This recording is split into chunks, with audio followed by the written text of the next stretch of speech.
paradójico que también no podemos olvidar que se une con la columna anterior, que va a ser el esternón, y nos va a dar distintos cuadros patológicos, o sea, a nivel vertebral, vértebro-costal, o a nivel costal, condral y condroesternal, ya sea por trauma, condiciones degenerativas en cada una de estas articulaciones, herniarias en el caso de que sea el disco comprometido. Hay enfermedades reumáticas que afectan el área con más frecuencia que la columna cervical, y siempre hay que pensar en edades avanzadas la presencia de metástasis y compromiso de tipo tumoral. ¿Sí? Y cuando uno va a hablar de las lesiones traumáticas de la columna dorsal, y estos van a ser siempre de alta energía. De hecho, el tórax está hecho para absorber, igual que los vehículos, ser la caja de deformación progresiva que pudiera tener la cabina de un vehículo, en donde cuando llega la energía por distintas partes, esta caja torácica va a disipar la energía fracturando las costillas, fracturando la clavícula, y evitar que esa energía vaya directamente a los órganos vitales. Y dentro de esa unión que ya veíamos de las costillas con la columna, esta también se va a ver afectada a mecanismos de desaceleración, de golpe directo cuando uno cae, y van a condicionar las fracturas a nivel vertebral propiamente tal. Y cuando uno enfrenta una fractura de columna, en este segmento dijimos que la columna cervical tenía el canal discal más alto, espacio para digamos, albergar procesos expansivos, hemorragias, etcétera, etcétera, evitando la compresión. A nivel dorsal es todo lo contrario. Es el segmento más estrecho que tiene el canal medular. Teóricamente porque es más rígido, protegido con las costillas, pero en realidad eso lo hace más susceptible a el daño compresivo de las estructuras que achiquen el canal discal. Entonces, una hernia no tiene que ser demasiado grande para dar síntomas, o un proceso expansivo tumoral o una hemorragia no tiene que ser muy evidente para dar compromiso medular. Y como lamentablemente el compromiso es de 1:1 casi, o sea, la médula está casi pegada a la pared del canal medular, estos compromisos van a afectar no solamente a nivel de la irradiación intercostal, sino que ya van a dar síntomas de tipo neuropático distal, afectando las extremidades inferiores como la paresia o la paraplegia. Nosotros tenemos curvas en la columna, ¿no es cierto? Ustedes las conocen, la cifosis o lordosis cervical. ¿Cómo se llama la curva lateral de la columna cervical? Cervical.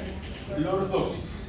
Y a nivel dorsal vamos a tener lo contrario, que son las cifosis, para después tener nuevamente otra lordosis a nivel lumbar, y va a terminar la columna con una cifosis a nivel sacra-coxil.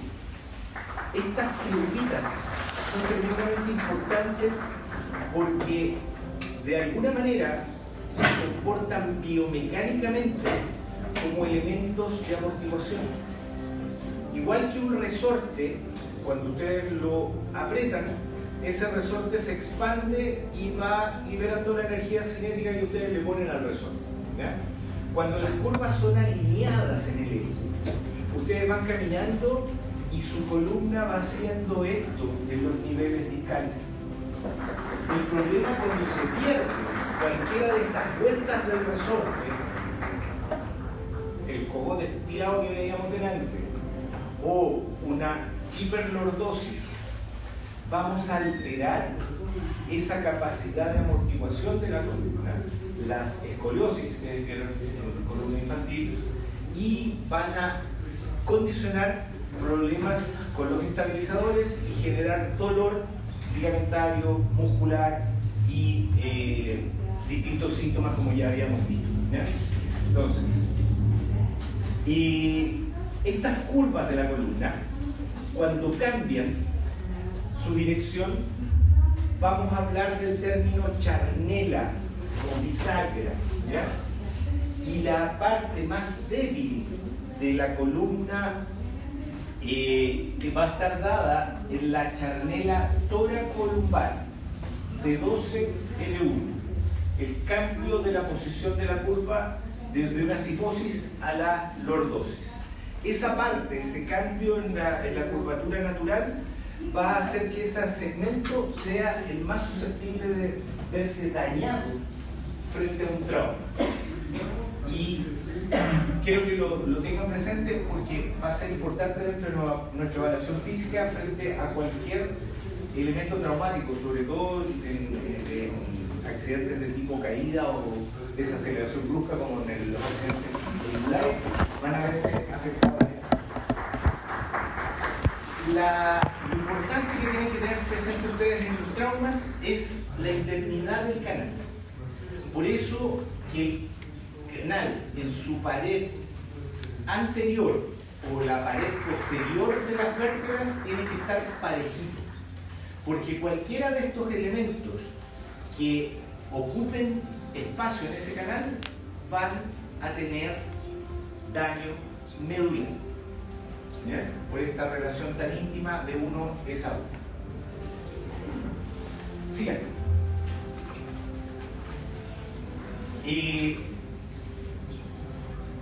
la condición de fracturas de mediana o baja energía van a ser súper frecuentes en el adulto mayor, gatillados principalmente al tema de debilidad progresiva natural del soporte del calcio, que va a estar dado por la osteopenia, la pérdida progresiva de calcio, y llegar a niveles de osteoporosis, como lo vamos a ver en una clase, que van a ir condicionando microfracturas, que van a ir alterando la estructura ósea principalmente del cuerpo vertebral y van a ir achatando la altura de la vértebra y condicionando la deformidad cifótica que van a tener los adultos mayores con el tiempo,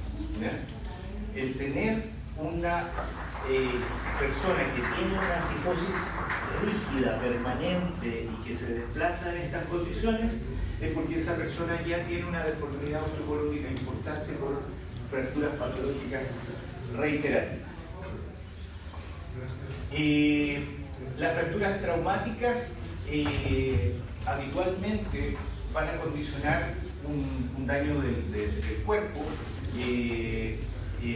principalmente, pero las osteoporóticas de traumas menores van a ir afectando solamente la altura y rara vez van a condicionar alteración del muro posterior, como habíamos dicho, y lo cual en una radiografía o en un escáner se van a dar cuenta que hay alteraciones morfológicas de la altura vertebral, pero van a haber muy pocas posibilidades de que esto se asocie a daño neurológico. Sí son causales de dolor, son fracturas, son microfracturas, va a haber dolor óseo asociado, pero no va a haber compromiso neurológico, ¿ya? Eso es importante. Sigan. La columna dorsal también se puede ver involucrada en cuadros reumáticos, inmunológicos, periféricos, que van a ir condicionando el depósito de calcio, poniendo más rígidos los ligamentos y alterando la capacidad elástica de la columna y adaptable a las distintas posiciones. Lo clásico es cuadros como la pelvis condilopatía, no sé si lo pasaron ustedes en traumatología, de la periespondilopatía o espondilitis anquilosante. No mencioné. Bueno, la espondilitis, espondilovértebra, litis, inflamación, anquilosis es pegar una articulación. La espondilitis anquilosante es cuando las vértebras se van pegando unas con otras por la calcificación de los ligamentos intervertebrales y van a formar, no sé si alcanzan a ver, pero probablemente en la presentación se vea, estos puentes de huesitos más redondos, en donde, a diferencia de los osteofitos, que son unos cachos hacia los lados, estas calcificaciones redonditas entre vértebra y vértebra es la calcificación del ligamento y se llama entesofito. Y eso va rigidizando la columna y principalmente la columna dorsal y lumbar se ven afectadas y la persona se pone rígida. Lo único que puede mover, porque no se afecta la rotación cervical, pero hay gente que se mueve en bloque. Tú le dices que se agache y se agachan así. No doblan el cuello, no doblan la espalda. Y el problema, sobre todo los hombres, porque tiene una predominancia importante en los hombres jóvenes, parte después de los 20-25 años, es justamente que es un cuadro doloroso muy marcado, muy invalidante en el tiempo, hasta que toda la columna toma este aspecto que se llama columna en caña de bambú. Esa es la parte reumática y si el reumatólogo no se lo pasó, pero, disculpe, ¿cómo era que se llama? No, ¿Esto? Son entesofitos de la enfermedad espondilitis anquilosante. Siguiente.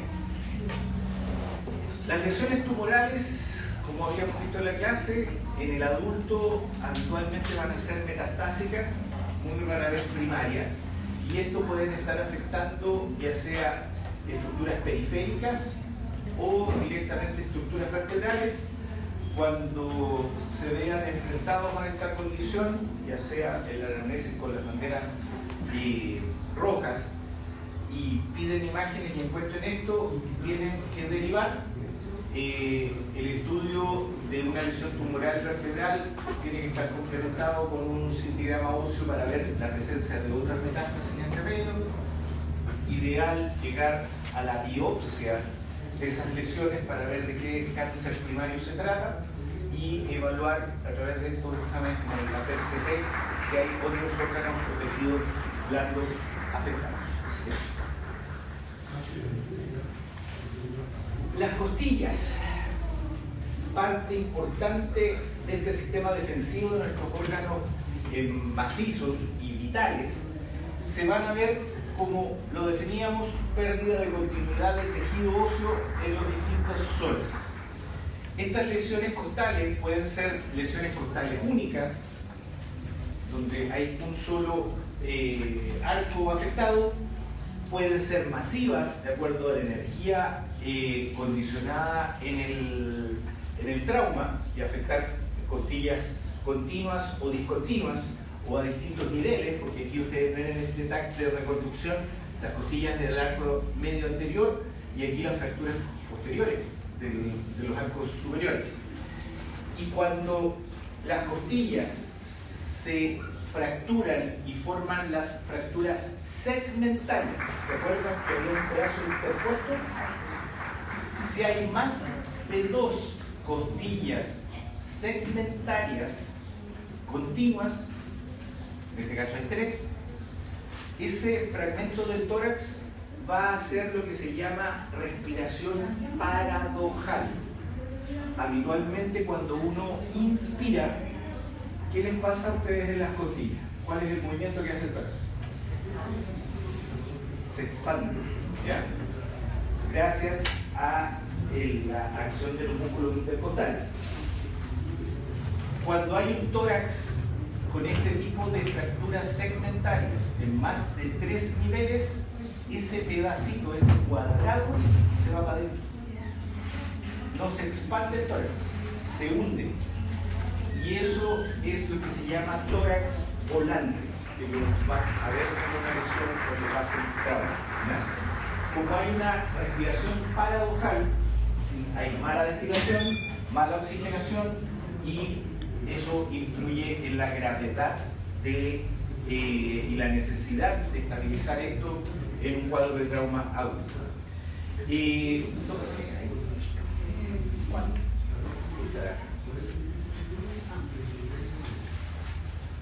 Las indicaciones quirúrgicas de una costilla van a ser fracturas expuestas, porque tengo que hacerle el aseo a esa fractura, los tórax volantes, el control del dolor para mejorar la mecánica ventilatoria, sobre todo en pacientes politraumatizados, hacen que uno, cuando tenga varias costillas, aunque no haya un tórax volante, pero tengo múltiples costillas que me limitan la movilidad, y ya quiero que ese paciente pueda ventilar por sí solo y no estar dependiendo del ventilador mecánico, pudiera ser una indicación de la fijación de los segmentos, y aquí se ocupan estas plaquitas para la estabilización.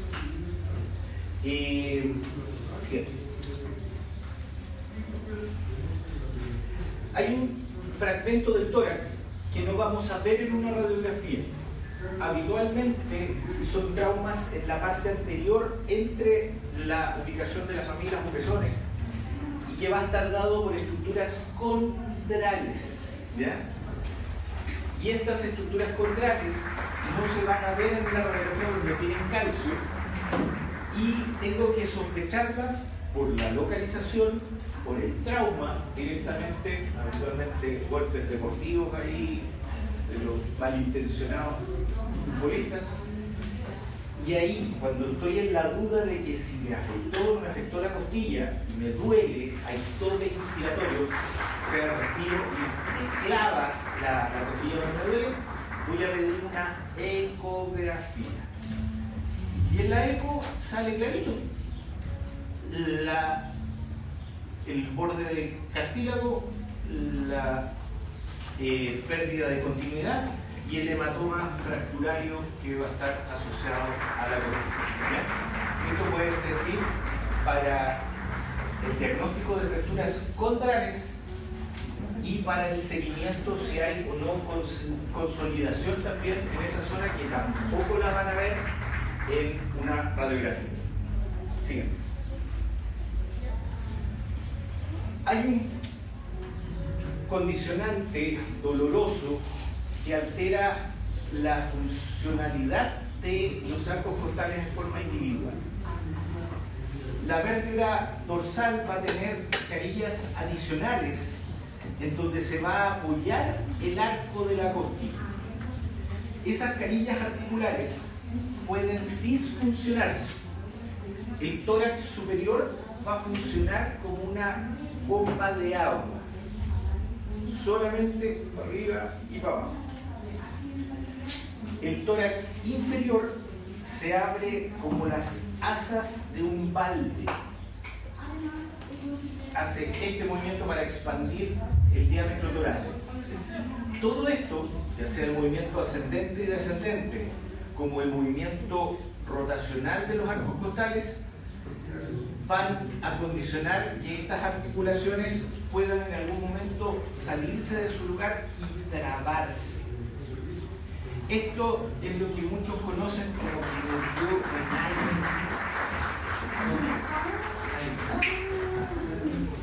término de las abuelitas, y que en general condiciona una disfunción costal en la costilla, porque me levanté muy rápido, porque estornudé, porque tosí, porque bostecé, y esa costilla quedó mal posicionada, te pega el pinchazo y duele ahí. Y algunos le ponen el capucho, el guaterito, hasta que eso entra o condiciona la acomodación de la articulación y se pasa el dolor. Y va a haber una contractura muscular defensiva del nivel, porque se contraen los paravertebrales y asociados a los intercostales. es importante que lo tengan presente, es importante que lo sepan diagnosticar. Disculpa, ¿esto se causa por una como pérdida, como... Pérdida de continuidad de la articulación entre la vértebra y la costilla. Ah, ya, temporal. Temporal, a veces. Cuando no, hay que meter el pan y ahí se hacen técnicas de manipulación quiropráctica o condiciones. Es importante, imagínate, una interconsulta por una dorsalgia va a demorar 3 meses en llegar al doctor. Y me tocó cuando yo trabajaba en el hospital, por lo menos un par de veces del origen de una dorsalgia. Tú ahí viendo al paciente, lo tocaste, difusión costal. A ver, póngase acá, respire, bote. El paciente se va a la casa. 3 meses esperando. ¿No? Es así de fácil de manejar y ustedes pueden aprender esas maniobras de incorporación de la costilla que no quiso volver por sí sola. Siempre. Ok. ¿Qué hago o cómo evalúo una disfunción costal? El ideal es palpar. O sea, siempre aquí ustedes tienen su escáner, sus ecografías, sus resonancias en su mano y tienen que leerle a lo que tocan. ¿Ya? Entonces, cuando una costilla está disfuncional, va a alterarse en la relación de la articulación y la costilla se va a correr. Y cuando ustedes ponen el tórax tenso, van a tocar por atrás y van a palpar la costilla hacia arriba. Una bolita dolorosa en el arco costal que implica la costilla disfuncional. A nivel radiológico, porque lo que les estoy diciendo está basado en lo que es la terapia manual. Esto no lo van a ver en ningún libro de traumatología, esto lo aprendí en otras circunstancias, y cuando uno va a ver radiología osteopática se puede dar cuenta de esto, porque ningún radiólogo médico común les va a diagnosticar una disfunción costal. Pero ustedes aquí, cuando digan, ¿verdad?, se van a dar cuenta que los espacios intercostales están distintos. Miren esa distancia, miren esa distancia. Y cuando eso se asocia a la bolita que les digo que duele en el hinchamiento del arco costal, esa costilla no se mueve, está ascendida. Y tienen que hacer alguna maniobra para que esta costilla baje y se acomode. ¿Ya? Importante también, aparte del sprint test, que es el apretar y tocar la línea costal del arco posterior de la costilla, identificando el punto de dolor. También pueden ver la incursión, la simetría de la incursión vertebral cuando uno inspira o expira, y claramente verse el lado que se mueve más que el otro y que van a condicionar también disfunciones costales bajas. Siguiente. El manejo de las disfunciones, la identificación del arco, importante evaluar dónde molesta y si hay o no condiciones musculares asociadas a el área, porque ustedes ven la cantidad de músculos que están asociadas a la zona y que muchas veces el hecho de que la costilla duela, a veces la contractura defensiva va a permanecer irritando el músculo y el tratamiento va más por las partes blandas que la posición vertebral costal. También tienen que identificar si hay malformaciones de base, como la escoliosis, en donde se van a ver afectados los distintos músculos estabilizadores de la escápula alrededor, como el elevador propio de la escápula, el trapecio, o incluso músculos un poquito más lejos como el deltoides, o más distales como el cuadrado lumbar. El tratamiento de las disfunciones vertebrales costales Como les digo, son maniobras que uno puede aprender, yo las aprendí y de alguna manera son relativamente seguras, pero habitualmente en este caso el ideal es hacer técnicas de manejo de terapia manual quiropráctica. Y una sesión y nunca más. ¿Sigue?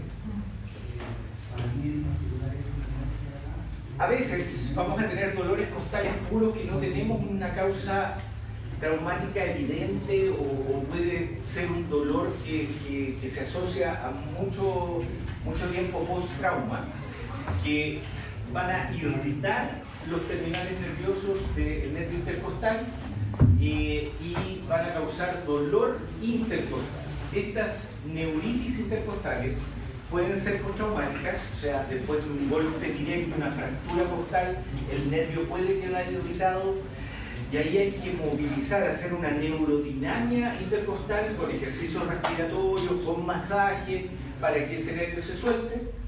Hay patología infecciosa, principalmente el herpes zóster, que va a condicionar y afectar la rama sensitiva del nervio intercostal y va a doler 3-4 días antes que aparezcan las primeras manchitas y las vesículas en el entorno, y pueden ser herpes zóster que afectan más de un nivel dermatómico a nivel del tórax en esta condición. Y la otra causa de neuritis intercostal, como dijimos que los espacios son muy estrechos, es que procesos herniarios menores pueden afectar el compromiso neural a ese nivel y dar el dolor intercostal en ese nivel herniario. Hay un cuadro siguiente que afecta a la parte anterior del tórax en las articulaciones costilla, costocondral o esternocondral. Estas articulaciones. El esternón con el cartílago o el cartílago con la costilla verdadera, en este caso, de la parte ósea. Es un cuadro doloroso muy intenso que es el diagnóstico diferencial de un infarto agudo del miocardio. Es así de fuerte y complejo. Hay gente que se siente muy mal con este proceso. Y claramente, primero descarten el infarto, o sea, electrocardiograma, dímero D y todo el cuento, y después se ponen a tocarle las costillas al paciente, ¿ya? Lo primero es lo primero. Y van a darse cuenta que efectivamente van a tocar el borde del esternón o las articulaciones y va a desencadenar el mismo dolor que el paciente venía perdiendo, ¿ya? Esta osteocondritis está definida por Tietze y es la inflamación articular del cartílago con el esternón o el cartílago con la costilla. El síndrome de Tietze clásico es el dolor del segundo arco costal, que es aquí arribita donde está el manubrio esternal, ustedes se tocan y ahí van a tocar el segundo arco, ¿no? Y la causa habitualmente es una compresión mantenida de la tensión del pectoral sobre la barbilla costal. Eso puede ser de origen emocional, en donde, o postraumático, gente que hace pesas, hace lagartija, mucha calistenia, y claramente si se pasan del entrenamiento pueden tener una sobrecarga pectoral y provocar inflamación. También puede haber un Tietze postraumático y esas son las causas más frecuentes. El tratamiento es analgesia, limitación de la movilidad con estos taping proprioceptivos y mucha analgesia y tratar de calmar y hacer entender al paciente que esa sensación de dolor horrible que tuvo no es peligrosa ni ¿Es lo mismo que la costocondritis Osteocondritis, costocondritis, síndrome de Tietze cuando afecta los arcos superiores, porque puedes tenerlos más abajo. El síndrome de Tietze clásico del segundo arco costal. Siguiente.